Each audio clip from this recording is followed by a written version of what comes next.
Hello everyone, welcome to BP math academy.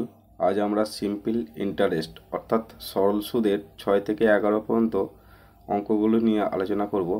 আগের আমরা part 1-এ 1 থেকে 5 পর্যন্ত অঙ্ক নিয়ে আলোচনা করেছিলাম। যদি দেখে না থাকেন তো আমাদের প্লে লিস্টে দেওয়া আছে, আপনারা দেখে নিতে পারেন। 6 অঙ্কটা, একটি টাকা 10% সুদের হারে যে সময়ে 3.5 গুণ হয়, ওই একই সময়ে কত শতাংশ সুদের হারে 2.5 গুণ হবে। আসলটা যদি আমরা 100 ধরে নিই, এর 3.5 গুণ হবে সুদ আসলটা, তখন সুদ আসলটা কত হবে? 100কে 3.5 দিয়ে গুণ করলে 350। আসলটা 100, তার 2.5 গুণ সুদ আসল হলে তখন সুদ আসলটা কত হবে? 100কে 2.5 দিয়ে গুণ করলে 250। সুদটা সেক্ষেত্রে হবে 250 থেকে 100 বিয়োগ হবে 150। যখন আসলের 3.5 গুণ সুদ আসল তখন সুদরা পাচ্ছি 250। যখন আসলের 2.5 গুণ সুদ আসল তখন সুদরা পাচ্ছি 150। এই যে দুটি সুদ পাচ্ছি, সেই দুটো সুদের অনুপাতটা কত হবে? 250 অনুপাত 150। একটা করে শূন্য কেটে দিচ্ছি, এখানে আমরা পেয়ে যাবো 5 দিয়ে ভাগ করলে 5 5-এ 25, 3 5 15। কিন্তু প্রথম ক্ষেত্রে সুদের হারটা 10% বলে দেওয়া আছে। এই 5ই সমান 10%, 5 সমান 10%, 1 সমান কত? 2%।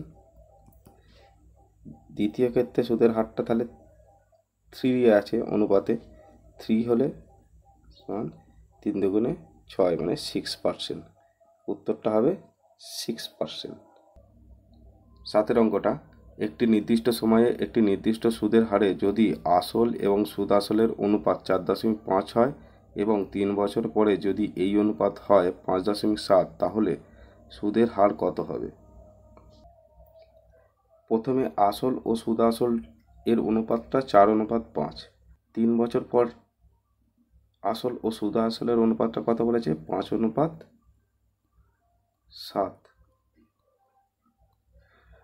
আসল সবসময় সমান থাকে, এক্ষেত্রে 4 দেখছি অনুপাতে আসল, তারপরে 3 বছর পর 5, দুটো সমান নেই। এই দুটোকে সমান করতে গেলে আমরা কি করব? ওপরেরটাকে 5 দিয়ে গুণ করব আর নিচেরটাকে 4 দিয়ে গুণ করব। 5 দিয়ে গুণ করলে এটা হচ্ছে 20, এটাও হবে 20। এটাকে তাহলে 5 দিয়ে গুণ, ওপরটাকে 5 দিয়ে গুণ করছি সবগুলো, আর নিচেটাকে 4 দিয়ে গুণ করলে এটা দাঁড়াচ্ছে 25, এটা হচ্ছে 28। দুটো আসলকে সমান করে দেওয়া হয়েছে। এবার এক্ষেত্রে সুদ আসলটা কত বেরোচ্ছে? 25, তার 3 বছর পরে সুদটা কত হবে? 28। সুতরাং আমরা সুদটা পাচ্ছি 3 বছরে কত? 25 থেকে বেড়ে 28 হয়েছে, সুদটা পাচ্ছি হচ্ছে 3 টাকা 3 বছরে। সেটা কত টাকায়? 20 টাকায় 3 বছরে সুদটা 3 টাকা। সুদটা 3 টাকা হচ্ছে 3 বছরে। 1 টাকা সুদ হবে 1 বছরে। আসল আসল সবসময় সমান হয়, এই যে সমান বেরিয়ে গেছে, কিন্তু সুদ আসলটা আমরা পাচ্ছি 25, তার 3 বছর পরে সুদ আসলটা হচ্ছে 28। সুতরাং সুদটা আমরা কত পাবো? ওই 3 বছরে 28 থেকে 25 বিয়োগ করলে 3 টাকা সুদটা পাচ্ছি, 3 বছরে সুদ পাচ্ছি 3 টাকা। 1 বছরে সুদ পাবো আমরা 1 টাকা। সেটা কত টাকায় সুদ? এই 20 টাকায়। 20 টাকায় 1 বছরে সুদ পাচ্ছি 1 টাকা। 20 টাকায় 1 বছরে সুদ পাচ্ছি 1 টাকা। এই একটা উপরে লেখা হলো। এবার 1/20কে 100 দিয়ে গুণ করে দিলাম, এনে কাটাকাটি করলে 5 হবে। তো সুদের হারটা কত হবে? 5%। 8 অঙ্ক, কত বছরে 10% হারে সুদে আসলের ও সুদের অনুপাত 10:3 হবে? আসল আর সুদ, আসল অনুপাত সুদ কত বলেছে? 10:3। 3। তা আসলটা 10 টাকা হলে সুদটা হবে 3 টাকা। সুদের হার 8টা কত বলে দেওয়া আছে 10%। সময়টা মানে কত বছর সেটা বের করতে হবে। আমরা ধরে নিচ্ছি সময়টা টি, PTR/100, পি হচ্ছে 10, 10 ইন্টু টি ইন্টু 8টা হচ্ছে 10/100, সেটা সমান কত হবে সুদরা হচ্ছে 3 টাকা। এখানে 0 0 কেটে দিলাম, এখান থেকে পেয়ে যাব টি সমান 3, অর্থাৎ 3 বছর উত্তর হবে। 9 অঙ্কটা, কোনো টাকার 6 বছরের সুদ আসলের 9/25 হলে বার্ষিক সুদের হার কত? আসলের 9/25, অর্থাৎ আসলটা যদি 25 হয় সুদটা কত হবে 9 টাকা। আসল আমরা 25 ধরে নিচ্ছি, তাহলে সুদটা হচ্ছে 9 টাকা। এবার 6 বছরে, এটা হচ্ছে 6 বছরের সুদ, সুতরাং আসলটা আমরা 25 ধরে নিচ্ছি। এটা হচ্ছে পি, টিটা হচ্ছে 6, আর সুদের হারটা বের করতে হবে 8/100, সেটা হচ্ছে সুদ। সুদটা তখন কত হবে 9। এটা দিয়ে কাটাকাটি করলে 4, এটা কাটাকাটি করলে পরে 3, নিচে 2, আর এখান থেকে আমরা পাচ্ছি 3r সমান হচ্ছে 18। আর সমান কত হয়ে যাবে 18কে 3 দিয়ে ভাগ, মানে 6%। উত্তরটা কত হবে 6%। 10 অঙ্কটা, বার্ষিক 10% হারে কত টাকার একদিনে সুদ 1 টাকা হবে?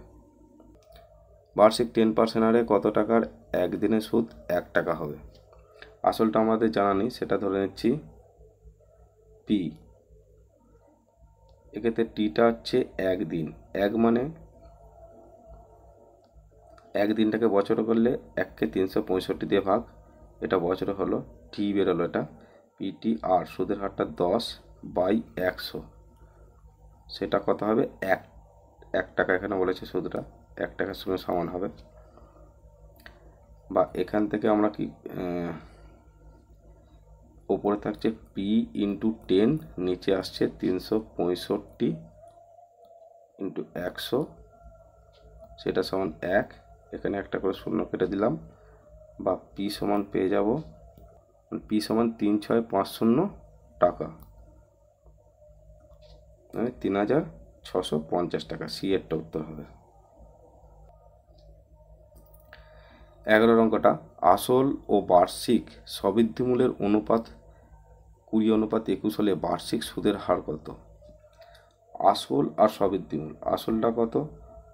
আসল আর সবৃদ্ধিমূলের অনুপাতটা হচ্ছে 20:21, অর্থাৎ আসল যদি 20 হয় সুদে আসলে হবে 21। আসল 20 হলে তখন সুদটা পাবো 1 টাকা। সেটা কত বার্ষিক বলেছে, মানে 1 বছরে 20 টাকার 1 বছরের সুদ আমরা পাচ্ছি 1 টাকা। 1 টাকা সুদ পাচ্ছি 20 টাকায়। 100 টাকায় যে সুদ সেটাই হচ্ছে সুদের হার। 100 দিয়ে গুণ করে দিলে আমরা এখান থেকে পাবো 5, কাটাকাটি করলে সমান হচ্ছে 5%। সুদের হারটা হবে 5%, অর্থাৎ বি এরটা উত্তর হবে। ভিডিওটি ভালো লাগলে অবশ্যই লাইক, শেয়ার এবং সাবস্ক্রাইব করবেন। ভিডিওটি দেখার জন্য অসংখ্য ধন্যবাদ।